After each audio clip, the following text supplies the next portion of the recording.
नमस्कार दोस्तों, welcome to our channel. आपका बहुत बहुत स्वागत है हमारे चैनल पे। अगर आप इस चैनल पे नए हैं then don't forget to subscribe ताकि आपसे कोई भी वीडियो फ्यूचर में ना छूटे। चलिए चलते हैं आज के टॉपिक की तरफ। आज हम डिस्कस करने वाले हैं टॉप 3 फंड्स जहाँ पे हम लमसम कर सकते हैं, वो भी आज। अब बहुत सारे लोगों के पास बहुत सारा पैसा जो है वो इकट्ठा हो चुका है, बहुत बड़ा कॉर्पस है और लोग पूछ रहे हैं कि लमसम जो है वो कहाँ करें। मैं बस ये आपको कहना चाहूँगी कि अगर आप एसआईपी करने के बारे में सोचते हैं तो आपको कुछ सोचना ही नहीं है। मार्केट नीचे हो या मार्केट ऑल टाइम हाई पे हो, आप एसआईपी कभी भी शुरू कर सकते हैं, क्योंकि अगर आप ऊपर भी शुरू करेंगे तब भी आपका क्या होगा, एवरेज आउट हो जाएगा। क्योंकि अगर मार्केट यहाँ से सिंक भी करी तो एसआईपी आपको हर महीने या हर वीक जैसे भी आपकी स्ट्रैटेजी आप वैसे करेंगे और आपका एवरेज आउट हो जाएगा। मगर लमसम में एक बहुत ही क्रिटिकल क्वेश्चन होता है कि अगर हमने गलत टाइम पे लमसम कर लिया तो अटकने की बात हो जाती है। अगर आपने मान लीजिए आज लमसम किया, मार्केट ऑल टाइम हाई पे, यहाँ से अगर गिर गई तो आप तो ऊपर फंस जाएंगे। सो लमसम करना सही है कि नहीं और किन फंड्स में करना चाहिए, वो आज की वीडियो में हम डिस्कस करने वाले हैं। सबसे पहले लमसम आप कैसे कर सकते हैं, क्या अभी सही टाइम है। अगर आपके पास बहुत पैसा है तो आप क्या कर सकते हैं लमसम के बारे में, कि आप लमसम को इकट्ठा इन्वेस्ट ना कीजिए। सबसे पहले उनको लमसम के पैसे को आप 3 या 4 हिस्सों में बांट सकते हैं। जैसे मान लीजिए आपके पास अगर मान लीजिए 6 लाख रुपए है लमसम करने के लिए, तो आप उसको 2-2 लाख रुपए बांट दीजिए 3 इंस्टॉलमेंट्स में। जैसे आप एसआईपी करते हो वो भी इंस्टॉलमेंट सिस्टम से करते हो, तो लमसम भी इंस्टॉलमेंट्स में हो सकता है। ज़रूरी नहीं है कि जो पैसा हमारे पास अभी पड़ा है सारा का सारा एक साथ बाँट दें। तो ये आपने पहली चीज़ ध्यान में रखनी है, installment method is very good even when you doing lump sum. Second, जब आप लमसम कर रहे हैं तो थोड़ा-सा मार्केट का करेक्ट होने का वेट कीजिए। मान लीजिए मार्केट जैसे 5 से 6% गिरती है, यहाँ पे आप पहली इंस्टॉलमेंट डाल सकते हैं। फिर 5% अगर और गिरी तो नेक्स्ट इंस्टॉलमेंट डाल सकते हैं। ऐसे करके so on and so fourth आप आगे प्रोसीड कर सकते हैं मार्केट के अंदर। लमसम करने में जल्दबाजी नहीं करनी, थोड़ा-सा करेक्शन का वेट कीजिए और इंस्टॉलमेंट मेथड से चलिए तो आपको नुकसान जो है वो बिल्कुल भी नहीं होगा। ओके, अब चलते हैं कौन से फंड जो है वो सही रहेंगे लमसम के अंदर। 3 फंड्स मैंने आपके लिए निकाल लिए हैं, आप इनका नाम नोटिस कर सकते हैं यहाँ पे। सबसे पहले Motilal Oswal mid cap direct growth, next Parag Parikh flexi cap and then quant small cap fund. ये 3 जो है ये मेरे हिसाब से सही हैं अगर आप लमसम भी करना चाहते तो। क्योंकि अगर आप लमसम करें, एसआईपी करें, जो भी मेथड आप फॉलो कर रहे हैं, हमेशा अपने पोर्टफोलियो को थोड़ा-सा डाइवर्सिफाई करके चल सकते हैं। सारा का सारा पैसा एक म्यूचुअल फंड में लगाना जो है थोड़ा डाइसी हो सकता है। यहाँ पे 3 डिफरेंट कंपनीज़ भी हो गई, मोतीलाल ओसवाल, पराग पारेख एंड क्वांट, 3 डिफरेंट एएमसीज़ हो गई एंड कैटेगरी वाइज भी हम डिफरेंट कैटेगरी चुन रहे हैं। यहाँ पे स्मॉल कैप भी लिया है, मिड कैप भी लिया है, फ्लेक्सी कैप भी लिया है। इससे हमारा पैसा जो है वो डाइवर्सिफाई होगा और रिस्क जो है वो कम से कम होने वाला है। ओके, एक-एक करके हम सारे म्यूचुअल फंड्स को कंपेयर करेंगे। अब यहाँ तीनों का कोई मेल नहीं है, कोई कंपैरिजन नहीं है। एक फ्लेक्सी कैप है तो एक मिड कैप है तो एक स्मॉल कैप है। स्मॉल कैप को उसके सेम जो बेंचमार्क है या उसकी कैटेगरी से कंपेयर करना चाहिए एंड मिड को मिड से एंड फ्लेक्सी को फ्लेक्सी से। लेकिन तीनों के तीनों मैंने फॉर ईज मैंने आपको साइड बाय साइड दे दिए ताकि आप उनको ईजिली एक-एक करके स्टडी कर सकते हैं, एक-एक करके देख सकते हैं। Let's check out one by one कि इनके जो भी डेटा है इसको हम डिटेल में स्टडी करेंगे। Let's start. सबसे पहले मैं आपको इनके ग्राफ दिखा दूँ। अगेन मैंने आपको जैसे बोला राइट वे तो नहीं है flexi and mid and small को साइड बाय साइड कंपेयर करना, फिर भी आप ग्राफ में देख सकते हैं कि पिछले 1 साल में तीनों ही म्यूचुअल फंड्स ने कितने अच्छे रिटर्न जो है वो हमें कमा के दिए हैं। अच्छा, 3 साल में अगर आप देखें इनको, यहाँ भी आपको अच्छी ग्रोथ दिख रही है। देखिए सबसे नीचे आपको दिख रहा होगा, सबसे नीचे पराग पारेख है। क्यों? क्योंकि वो एक फ्लेक्सी कैप है। फ्लेक्सी कैप आपको मिड एंड स्मॉल जैसे रिटर्न्स नहीं दे सकता।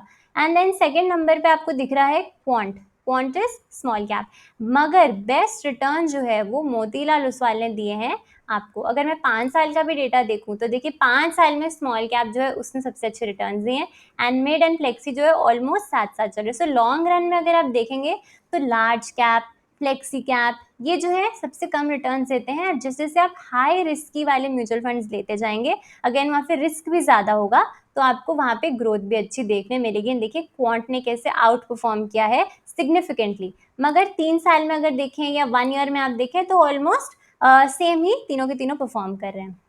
ओके, ग्राफ देखने के बाद देखिए रिस्क तीनों में ही वेरी हाई, मोतीलाल ओसवाल में भी वेरी हाई है, पराग में वेरी हाई है, क्वांट में। एक्चुअली म्यूचुअल फंड्स होते ही बड़े रिस्की हैं, क्योंकि ये जो रिस्क है ये आपको यूजुअली कंपेयर करा है not with mutual fund to mutual fund, ये आपको एफडी वगैरह गोल्ड से कंपैरिजन दे रहे हैं, तभी बोल रहे हैं रिस्क बहुत ज़्यादा है। मगर म्यूचुअल फंड में अगर आप आएंगे, स्टॉक मार्केट में आएंगे, रिस्क तो ज़्यादा होगा ही, पर अगर आप लंबे समय में के लिए आएंगे तो आपको कोई प्रॉब्लम नहीं होगी। मिनिमम इन्वेस्टमेंट अमाउंट देख लीजिए, मोतीलाल ओसवाल में 500 है, पराग पारेख में 1000 है, क्वांट में भी 1000 है। एक्सपेंस रेशियो आपको दिख रहा है, तीनों में ऑलमोस्ट सेम है। एनएवी भी आपको यहाँ क्लियरली दिख रही है। फंड कब शुरू हुए थे देखिए, मोतीलाल ओसवाल 2014 में, पराग पारेख 13 में एंड क्वांट भी 2013 में। सो काफ़ी पुराने 10-10 साल पुराने फंड्स हैं, that means A not very new. So risk again उससे भी कम हो जाता है। 10 सालों से कोविड हुआ, डीमोनेटाइजेशन हुई, वॉर्स हुई, क्या क्या नहीं हुआ हमारी इकोनॉमी में, फिर भी ये फंड जो है आउट परफॉर्म कर रहे हैं। सो आगे भी हम ये एक्सपेक्ट करेंगे इन म्यूचुअल फंड से कि अच्छी परफॉर्मेंस जो है देखने मिले। फंड साइज क्योंकि ये मिड कैप है, थोड़ा सा छोटा है, 15,000 करोड़ का।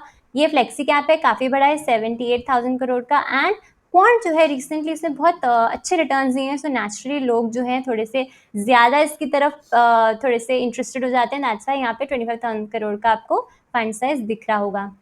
एग्जिट लोड 1% है यहाँ पे आपको, क्लियरली तीनों में सेम है, इसलिए यहाँ पे आपको दिख रहा होगा।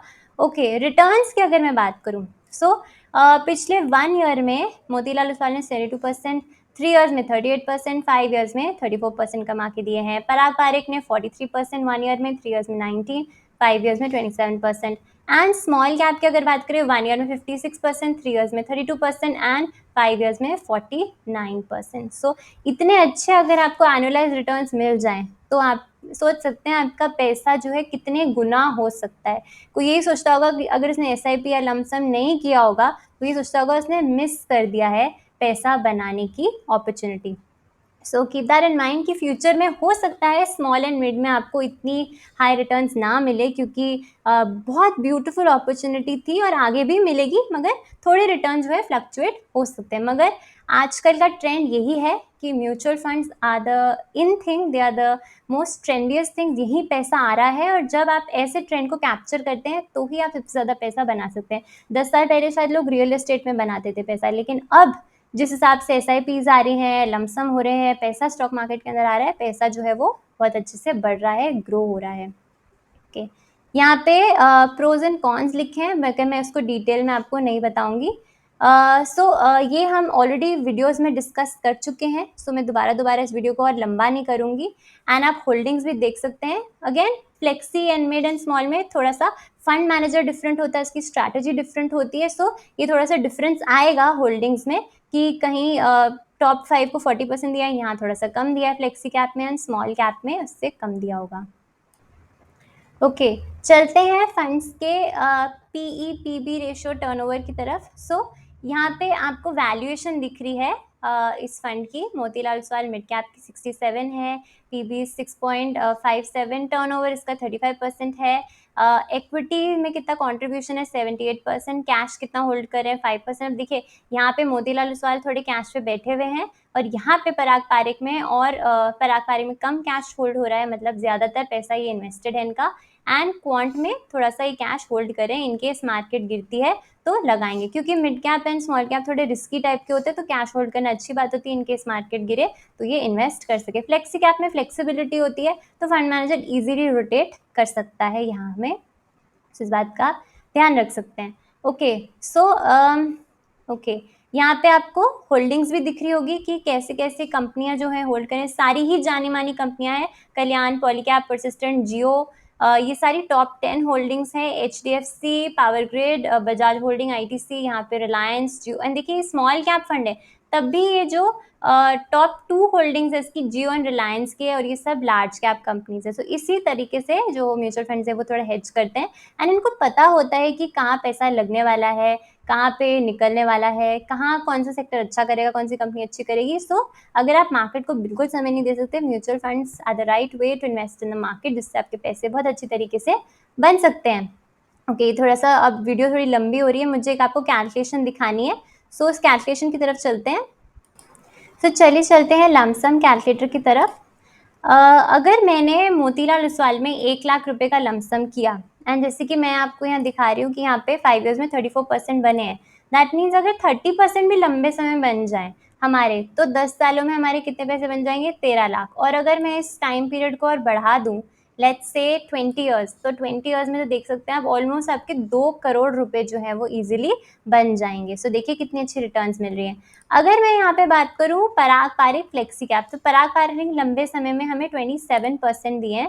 27 अगर दे रहा है तो हम 25% अज्यूम कर लेते कि चलो ये 25% देगा हमें और भी लंबे समय में, तो फिर हमारा पैसा कितना बन जाएगा? 1 लाख रुपीज़ की लमसम के साथ 25% रिटर्न्स के अंदर, एंड 20 ईयर्स के अंदर हमारे पैसे 86 लाख रुपीज़ बन जाएंगे। और अगर मैं क्वांट की बात करूँ तो क्वांट हमें 49% के रिटर्न्स दे रहा है। सो 49 तो बहुत एक्सेप्शनल रिटर्न्स हैं।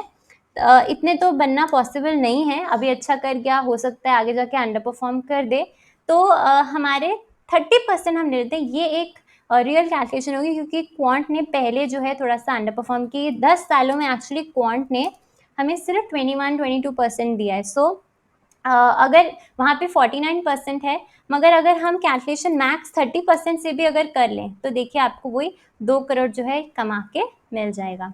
सो अगर आपको कोई भी डाउट है, आप मुझे ज़रूर कमेंट करके पूछ सकते हैं, मैं उसका जवाब देने की पूरी कोशिश करूँगी। मेरा इंटेंशन बस यही था कि अगेन डिस्क्लेमर, आपको ये 3 म्यूचुअल फंड सिलेक्ट नहीं करने हैं। आप अपनी रिसर्च ज़रूर कीजिए, फाइनेंशियल एडवाइजर से ज़रूर पूछिए बिफोर इन्वेस्टमेंट।